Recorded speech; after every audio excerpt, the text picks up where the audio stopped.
దేవునామ స్తోత్రాలు. మీ అందరికి నా వందనాలు. ఇప్పుడు దాకా చక్కని వర్తమానాలు ఇద్దరు సహోదరులు చెప్పారు, ఎంతో శ్రద్ధ కలిగినారు. ఆఖరిగా నేను ఎంతో సమయం తీసుకొని ఒక్క 15 నుంచి 20 నిమిషాలు తీసుకుంటాను. వాక్యం శ్రద్ధ కలిగి వినవలసిందిగా కోరుచున్నానండి. 15 నుంచి 20 నిమిషాల్లో ముగిచ్చేస్తాను. ఇక్కడ నాకు తెలిసి అందరూ క్రైస్తవులే ఉన్నారని నేను అనుకుంటున్నా. మరి క్రైస్తవులు అనబడిన వారు ఎంతమంది మారు మనసు కలిగి ఉన్నారు అనేది నా యొక్క క్వశ్చన్ అండి. ఎంతమంది మారు మనసు కలిగి ఉన్నారు అనేది నా యొక్క క్వశ్చన్. మారు మనసు అనగా వారం ఆదివారం వచ్చేసరికి మంచిగా స్నానం చేసి చర్చికి వెళ్ళిపోయి కూర్చొని ప్రార్థన చేసి వాక్యం చదివి లేకపోతే పాటలు పాడి ఇలా గణపరిచేసి దేవుణ్ణి వచ్చేసి ఇంటికి వచ్చి మళ్ళా టీవీ పెట్టుకొని చక్కగా సినిమాలు సీరియల్ అనుకుంటూ ఎంటర్టైన్మెంట్ ప్రోగ్రామ్స్, ఈ జబర్దస్త్ అని డీ జోడీలని లేకపోతే ఇలాంటివన్నీ చూసుకుంటూ కాలాన్ని గడపడం కాదండి మారు మనసు అంటే. మారు మనసు అనగా నీ యొక్క సమయాన్ని వృధా చేయకుండా నువ్వు మార్నింగ్ అంతా పనిచేసి ఈవినింగ్ వచ్చేసరికి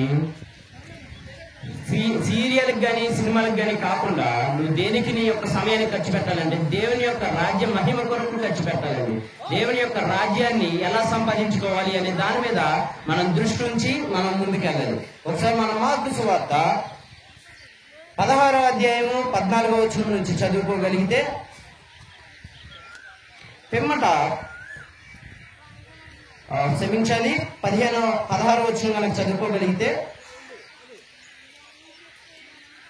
మరియు మీరు సర్వలోకమునకు వెళ్ళి సర్వ సృష్టికి సువార్త ప్రకటించుడి.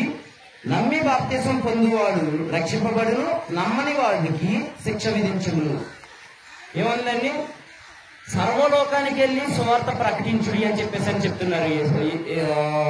ఇక్కడ మనకి మార్కు సువార్తలో మరి ఎంతమంది దేవుని యొక్క సువార్తని ప్రకటిస్తున్నారో నాకైతే తెలియదు. కానీ మేము ఈ రోజు ఆ యొక్క సర్వలోకానికి వెళ్ళి దేవుని యొక్క సువార్తని చెప్పడానికి ఆసక్తి కలిగి, వయసులో చిన్నవారైనప్పటికీ 25 సంవత్సరాలే మా వయసు అయినప్పటికీ దేవుని మహిమ పరచాలి, దేవుని యొక్క వాక్యాన్ని సర్వలోకానికి వెళ్ళి సర్వ సృష్టికి చెప్పాలి, తెలియని వారికి తెలియజేయాలి అనే ఒక ఉద్దేశంతో ఇక్కడికి వచ్చి ఉన్నామండి.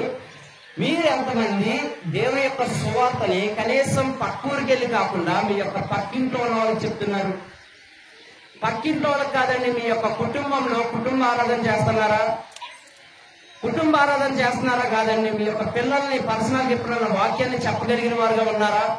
దేవుని యొక్క వాక్యాన్ని చెప్పగలిగే వారు ఉన్నారు. సర్వలోకానికి వెళ్ళవసరంలో మీరు మీ యొక్క పిల్లలకి దేవుని వాక్యం చెప్పి వాళ్ళని భయభక్తులుగా పెంచేవారుగా ఉన్నారనేది మనం ఒకసారి జ్ఞాపకం చేసుకోవాలండి.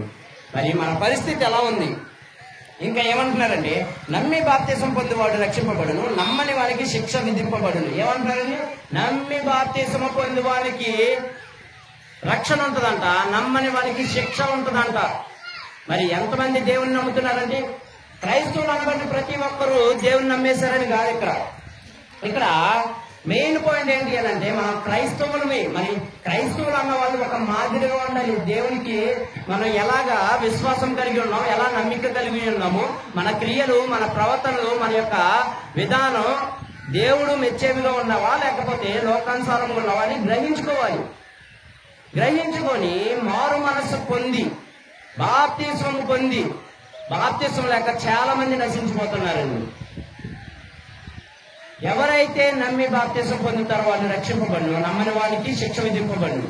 ఇక్కడ బాప్తిసం అనేది మెయిన్ పాయింట్. మనకు బాప్తిసం తీసుకుంటేనే రక్షణ ద్వారా మనకి పరలోక రాజ్యం. లేదంటే బాప్తిసం తీసుకోకుండా ఇంకా ఎంతమంది అయితే తన యొక్క కాలాన్ని గడుపుతున్నారో, ఇంకా సంవత్సరాలు, నాకు తెలిసి 60 సంవత్సరాలు పైబడిన వాళ్ళు కూడా ఉన్నారు.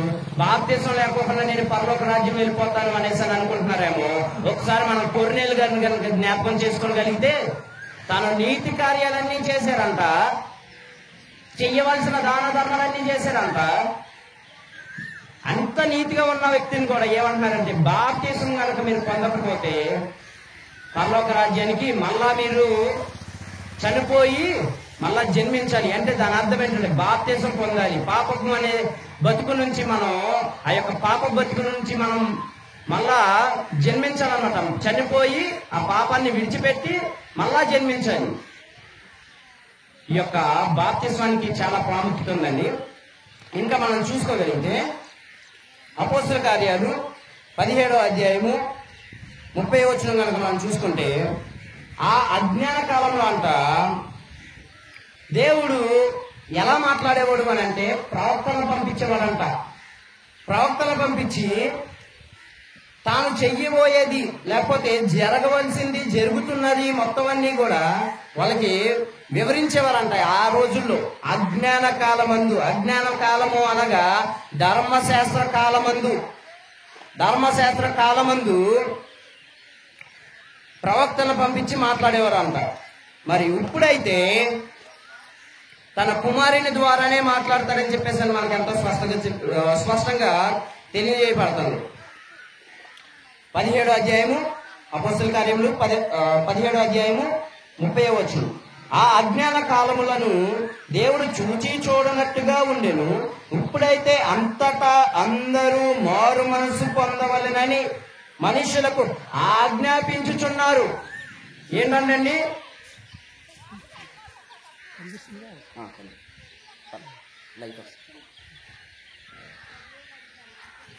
ఏంటండి? ఇప్పుడైతే అందరూ అంతటా వినండి. ఎంతమంది అయితే వింటున్నారో, ఎంతమంది అయితే గృహాల్లో వింటున్నారో, లేకపోతే ఈ యొక్క స్వరము వినకూడదని తప్పించుకొని ఇంట్లో వెళ్ళి సీరియల్ పెట్టుకొని చూస్తున్నారు, వాళ్ళందరికీ వినిపించేలాగా నేను మాట్లాడుతున్నా. ఇప్పుడైతే అంతటా అందరూ మారు మనసు పొంది ఉండాలంట. అది ఒక ఆజ్ఞగా చెప్తున్నాడు మన యేసుక్రీస్తు, మన ప్రభు అయిన యేసుక్రీస్తు. ఇంకా మనం చూసుకోగలిగితే, ఎందుకనగా తాను నియమించిన మనిషిని చేత నీతిని అనుసరించి భూలోకమునకు తీర్పు తీర్చబడబోయే దినం ఒకటి ఉందంట. ఎవరంట? యెహోవా తండ్రి యేసుక్రీస్తుని నిర్మించారంట. ఇక్కడ మరీ దారుణమైన విషయం ఏంటంటే, క్రైస్తవులమి అని చెప్పుకుంటూ కూడా యెహోవా తండ్రి అంటే ఎవరో తెలీదు, క్రీస్తు అంటే ఎవరో తెలీదు, పరిశుద్ధాత్మ అంటే ఎవరో తెలీదు, తెలియకోకుండా జీవితాలు గడిపేస్తున్నారు. చర్చికి వెళ్తున్నారు, ఏదో కానుకలు వేస్తున్నారు అంటే సరిపోతుంది.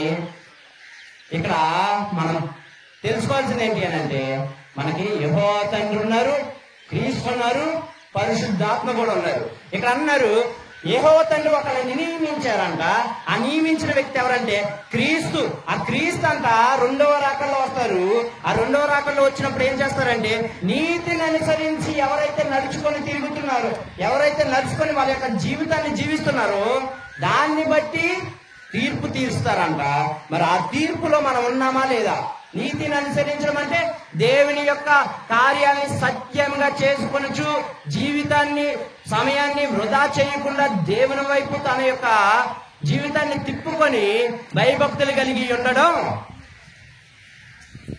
నీతిగా నడుచుకోవడం అండి. ఇంకా నీతిగా నడుచుకున్న వాళ్ళ పరిస్థితి ఏంటి అని అంటే, 1 పేతురు 4వ అధ్యాయము 5వ వచనంలో అంటారు, నీతిగా నడుచుకున్న ప్రతి ఒక్కరి మీద ఆయన యొక్క కళ్ళంట ఉంటాయి అంట. ఏముంటాయండి?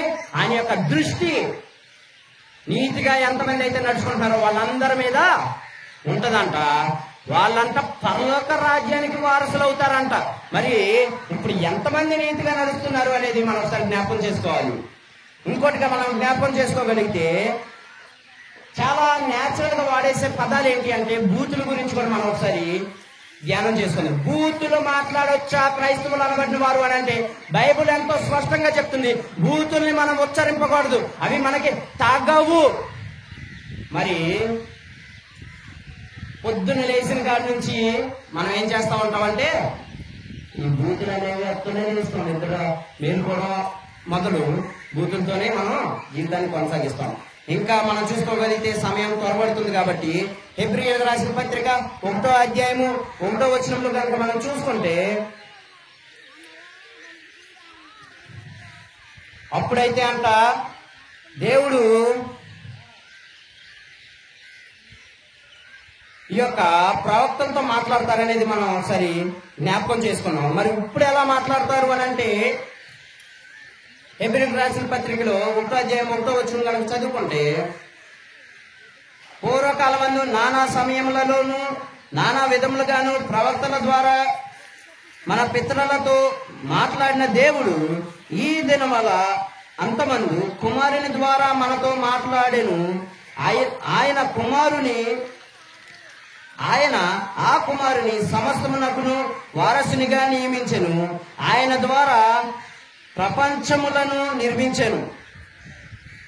ఏమంటున్నారంటే అండి, ఇప్పుడైతే మనకి క్రీస్తు ద్వారానే మాట్లాడతారని చెప్తున్నారు. కానీ మన క్రైస్తవులు ఏం చేస్తారంటే, ఎక్కడన్నా ఒక పాస్టర్ ప్రార్థన చేసి ఏదన్నా ఒకటి ప్రవచించారనుకోండి, ఇదిగో అమ్మా మీ ఇంట్లో చీకటి ఉంది, దాని గురించి ప్రార్థన చేస్తున్నాం, మాకు కనిపించేసింది అని చెప్తారు. అలా ఉండదండి, అలా ఉండదు. మనం ఒక దగ్గరికి పరిగెత్తుకుంటూ వెళ్ళి, అయ్యా నా గురించి దేవుడేం మాట్లాడాడో నాకు తెలియజేయండి అనేసి అని అడుగుతున్నామంటే మనం అసలైన క్రైస్తవులు కాదండి. కొన్ని సందర్భాల్లో నేను కూడా అటువంటి సిచ్యువేషన్స్ కూడా వెళ్ళా. నేను స్టడీస్ విషయంలో నేను వేరే దేశం వెళ్ళాలనుకున్నప్పుడు ముందేం జరగబోతుందో తెలుసుకోవడం కోసం, దేవుని యొక్క చిత్తం ఏంటో తెలుసుకోవడం కోసం నేను వెళ్ళిపోయి ఒక ఆవిడ ప్రార్థన చేస్తే, ఆ ప్రార్థన చేసే దగ్గరికి వెళ్ళి, అమ్మా నా జీవితం ముందే ఉందో చెప్పండి అనేసి అడిగిన వ్యక్తిని నేను. మరి మనం అలాగ అడగొచ్చా అని అంటే అడగకూడదండి. ఇక అప్పుడు మనకేనో అన్యునికి తేడా ఉండదు. ఎందుకంటే ఈ యొక్క జ్యోతిష్యాలు అని చెప్పేసి అని తిరుగుతున్నాము. అది ఎలాగో ఇది కూడా సేమ్ సిమిలర్ గా ఆ జ్యోతిషం ఫ్యూచర్ని ఎలా చెప్తారో సేమ్ ఇక్కడ కూడా మనం ఇలాగే పాస్టర్ దగ్గరికి వెళ్ళి లేకపోతే ఇంకా వేరే వాళ్ళ దగ్గరికి వెళ్ళి మనం అడుగుతున్నామంట. మరి మనం అలా ఉండొచ్చా అంటే అలా ఉండకూడదు. మరి మనతో దేవుడు ఎలా మాట్లాడతాడు అని అంటే యేసుక్రీస్తు మాట్లాడతాడంట. మరి యేసుక్రీస్తు ఎలా మాట్లాడతాడంటే, యోహాను రాసిన పత్రిక 1వ అధ్యాయం 1వ వచనంలో, ఆది యందు వాక్యం ఉండెను, వాక్యము దేవుడై ఉండెను. మరి వాక్యం ఎక్కడ ఉంటుందండి? వాక్యం దేవుడై ఉంటే ఈ యొక్క పరిశుద్ధ గ్రంథం, ఈ యొక్క బైబిల్లో ఎంతో స్పష్టంగా ఉంది మనకు కావాల్సిన వాక్యం. మరి దేవుడు ఎలా మాట్లాడతాడు అనగా, ఈ యొక్క వాక్యాన్ని, ఈ యొక్క బైబిల్ని తెరిచి చదివితే దేవుని యొక్క మాటలు మనకి ఎంతో స్పష్టంగా వినబడతాయండి. ఆయన యొక్క చిత్తం ఏంటి, ఆయన యొక్క నిర్ణయం ఏంటి, ఆయన గురించి మనం ఎలా ఉండాలి అనేది మనకి బైబిల్ ఎంతో స్పష్టంగా మాట్లాడుతుంది. ఒకవేళ మీరు చదివి రాని వాళ్ళు అయితే మేము ఎలా చదవగలము అనే క్వశ్చన్ మీకు రాగలిగితే కనుక మేము దానికి చెప్పేది ఏంటి అని అంటే, మాలాంటి వాళ్ళు యవనస్తులు కానీ పెద్దవాళ్ళు కానీ వీధి సువార్త కానీ లేకపోతే సంఘాల్లో చెప్పడమే కానీ చెప్పుతున్నప్పుడు విని శ్రద్ధ కలిగి తెలుసుకోవాలండి. దేవుణ్ణి వెంబడించే వాళ్ళంట ఆయన యొక్క స్వరమును వింటారంట, ఆయన స్వరమును విని ఆయన్ని అనుసరించి నడుస్తారంట. మరి మనం ఎలా ఉన్నామనేది ఒకసారి జ్ఞాపకం చేసుకోవాలి. ఇంకా మనం చూసుకోగలిగితే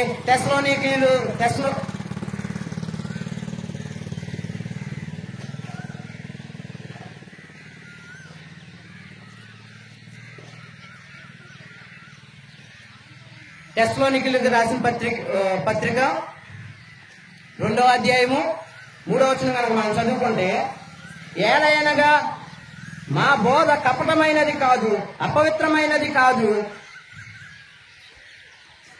మోసకరమైనది కాదు గాని సువార్త మాకు అప్పగించుటకు యోగ్యులమని దేవుని వలన ఎంచబడిన వారమై మనుషులను సంతోషపెట్టువారము కాక మన హృదయములను పరీక్షించు దేవునినే సంతోషపెట్టువారమై బోధించుచున్నాము. ఎలా ఉన్నామంటే మేము ఇక్కడ దేవునిచే ఏర్పరచబడిన వారమై మనుషుల్ని సంతోషపెట్టే వాక్యం మేము చెప్పదలుచుకోలేదండి. మేము మనుషుల్ని బుజ్జగించి లాలించే వాక్యం మేము చెప్పడానికి ఇక్కడ రాలా. మేము ఏమి చెప్పడానికి వచ్చామంటే కపటము లేని వాక్యము చెప్పడానికి వచ్చాము. మోసం చేయకోకుండా ఉన్నది ఉన్నట్టు క్రీస్తు ఏదైతే సువార్త బోధించారో ఆ సువార్తని మేము చెప్పడానికి ఇక్కడికి వచ్చి ఉన్నాము. మాలాంటి వారు చెప్పినప్పుడు విని దేవుని యొక్క వాక్యం ఏంటో తెలుసుకొని గ్రహించి జీవితాన్ని సరి చేసుకోవాలని చెప్తున్నాము. ఇంకా మనం చూసుకోగలిగితే 5వ వచనం, అదే అధ్యాయంలో 5వ వచనము, మీరు ఎరిగి ఉన్నట్టు మేము ఇచ్చకపు మాటలైనను ధనాపేక్షను కప్పిపెట్టు వేషంనైనను ఎన్నడూను వినియోగించలేదు. ఇందుకు దేవుడే సాక్షి. ఏమన్నాడు అపోస్తలుడైన పౌలు? ధనాపేక్ష లేదంట, జనాల్ని నమ్మించే మాటలు చెప్పలేదంట, ఉన్నది ఉన్నట్టు చెప్పారంట. అదే బడిలో మేము కూడా వెళ్ళాలని నిర్ణయించుకొని ఈ యొక్క సువార్త చెప్తున్నాము. ఒకవేళ మీరు దేవుని స్వరము వినలేకపోతున్నారా, లేకపోతే దేవుని యొక్క వాక్యము చదవలేకపోతున్నారా, మీరు చదివిరాని వారుగా ఉన్నారా? మాలాంటి వారు వచ్చి సువార్త చెప్తున్నప్పుడు విని గైకొని దేవుని యొక్క ఉద్దేశం ఏంటి, అసలు దేవుడు ఎందుకు వచ్చాడు, యేసుక్రీస్తు సిలువలో ఎందుకు మరణించాడు అనే దాని గురించి చెప్తున్నప్పుడు విని తెలుసుకోవాల్సిందిగా కోరుచున్నాము. ఇంకా ఆఖరిగా మనం ముగించుకోగలిగితే హెబ్రీయులకు రాసిన పత్రిక 3వ అధ్యాయము 15-13 వచనం కనుక మనం చదువుకుంటే, నేడు మీరు ఆయన శబ్దమును వినిన ఎడల కోపము పుట్టించి నప్పటి వలె మీ హృదయములను కఠినపరచుకొనకూడని ఆయన చెప్పెను గనుక, పాపము వలన కలుగు భ్రమ చేత మీలో ఎవడును కఠినపరచుకుంటున్నట్లు నేడు అనబడు సమయం ఉండగానే ప్రతిదినము ఒకరికొకరు బుద్ధి చెప్పుకొనిడి. ఏమంటారండి ఇక్కడ? సమయము ఉండగానే ఒకరికొకరు బుద్ధి చెప్పుకొనిడి అనగా ఈ లోకాశల గురించి, లోకీయుల గురించి, లేకపోతే స్థలాల గురించి గొడవలు పడుకుంటూ, లేకపోతే ఈ యొక్క బంధాల గురించి గొడవలు పడుకుంటూ జీవించమని కాదండి దాని అర్థం. దేవుని యొక్క వాక్యము గురించి డిస్కస్ చేస్తూ ఎవరైతే తప్పు మార్గంలో వెళ్తున్నారో వాళ్ళకి బుద్ధి చెప్పుకొనుచు, ఒకరికొకడు బుద్ధి చెప్పుకొనుచు మనస్సునంత కఠినపరచుకోకుండా దేవుని యొక్క వాక్యాన్ని తెలుసుకోవాలంటండి. దేవుని యొక్క వాక్యాన్ని తెలుసుకొని దేవుడు చెప్పినట్టుగా నడిచి ఆ యొక్క చిత్తముని నెరవేర్చేవారుగా మనం ఉండాలంటండి. నేను ఈ దేశంలో ఉండనండి, నేను స్టడీస్ నిమిత్తం వేరే దేశం వెళ్ళి అనుకోని రీతిగా ఒక నెల రోజులు సెలవు దొరికి నేను ఈ దేశానికి వచ్చా. నాకున్న ఆసక్తి ఏంటి అని అంటే దేవుని సువార్త ప్రకటించాలి, దేవుని యొక్క రాజ్య స్థాపన చేయాలి, సర్వలోకానికి వెళ్ళి సువార్త చేయాలనేది నా యొక్క ఆశ. అలాగే ఇక్కడ మనకి ఎంతో స్పష్టంగా మాట్లాడిన వాక్యాల్లో కనుక మనం చూస్తే, సర్వలోకముకి వెళ్ళి సర్వ సృష్టికి వెళ్ళి దేవుని యొక్క సువార్త చేయండి, దేవుని యొక్క సువార్తను ప్రకటించండి, దేవుని యొక్క రాజ్య స్థాపన చేయండి అని చెప్తారు. మరి మీలో ఎంతమంది దేవుని యొక్క మాటలు చెప్పేవారు కూడా, కనీసం లోకానికి కాదండి మీ పిల్లలకి చెప్పేవారుగా ఉన్నారా? పిల్లలకు కాదు కదా, మనం కూడా బైబిల్ని ముట్టుకోలేని స్టేజ్లో ఉన్నాం మనం. మరి మన యొక్క పరిస్థితి ఆలోచించుకుందాం. బైబిల్ని చదువుదాం. బైబిల్ చదివితే దేవుడు మనతో ఎలా మాట్లాడాలి ఏంటి అనేది చెప్తారు. దానివల్ల మనకి లాభాలు ఏంటి అని అంటే నిత్య రాజ్యం సంపాదించుకుంటాం. ఇంకోటి, ధనాపేక్ష మాకు లేదండి. ధనం సంపాదించుకోవడానికి మేము ఇక్కడ సువార్తకు రాలా. మీరు డబ్బెవాసులా మాకు మీ యొక్క మనస్సుని దేవునికి ఇవ్వండి, దేవుడు మిమ్మల్ని ఆశీర్వదిస్తారు. మొదట నా నీతిని రాజ్యమును వెతుకుడి, తర్వాత మీకు కావాల్సినవి అన్నీ నాకు తెలుసు అని చెప్తున్నాడు. ఏం అతకాలంట మనం? మొదట నీతిని రాజ్యం వెతకండి. మీరు డబ్బు ఇచ్చేసి ఏదో నేను దేవునికి భక్తి కలిగి ఉన్నానని అనుకుంటున్నారేమో. డబ్బు కాదండి ఇక్కడ ఇంపార్టెంట్, మీ యొక్క మనస్సు ఇంపార్టెంట్. మీ యొక్క మనస్సును ఎలాగిస్తున్నారు అనేది ఇంపార్టెంట్ అన్నమాట. మరి ఈ రాత్రికాల సమయం అందు లేట్ అయినా సరే దేవుని యొక్క వాక్యంని ఆయన ఎంతో మహిమకరంగా ముగ్గురు ఇక్కడ సువార్త ప్రకటించి ఉన్నామండి. మరి ఎంతమంది అయితే విన్నారో, వినిన వారందరూ కూడా గ్రహించి వాళ్ళ యొక్క జీవితాలను మార్చుకోవాల్సిందిగా కోరుచున్నాము. ఒకవేళ వినలేకపోయి ఉన్నారా, మీ యొక్క మనస్సు కఠినమైపోయింది, ఆ యొక్క కఠిన మనస్సుని మీరు మార్చుకోవాల్సిందిగా కోరుచున్నామండి. దేవుడి కొద్ది మాటలు ఆశీర్వదించి దీవించుగాక. ఆమేన్. ప్రార్థన చేసుకొని ముగించుకున్నాం. మన మధ్యన అన్నగారు ఉన్నారు, ఏజ్లో పెద్దవారు, అనుభవస్తులు. ఆయన వచ్చి ప్రార్థన చేసి యొక్క కార్యక్రమాన్ని ముగించాల్సిందిగా కోరుచున్నాం. బాలగోపాలన్న రావాల్సిందిగా కోరుచున్నాం.